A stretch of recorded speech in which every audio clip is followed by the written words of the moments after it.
અને હવે જોઈએ કે ક્યાં અટકી ગયું છે ચોમાસું।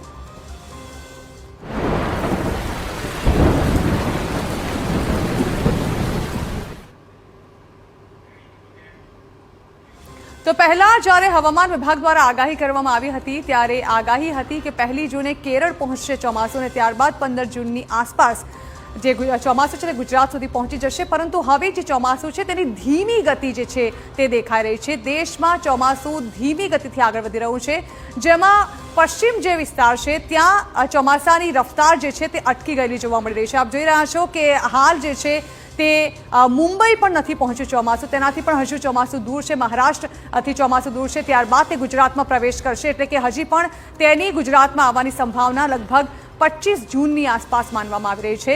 ધીમે ધીમે તે આગળ વધશે, એટલે અત્યારના સમયમાં જે મહારાષ્ટ્રમાં ચોમાસું પહોંચી જવું જોઈતું હતું તે હજી સુધી નથી પહોંચ્યું।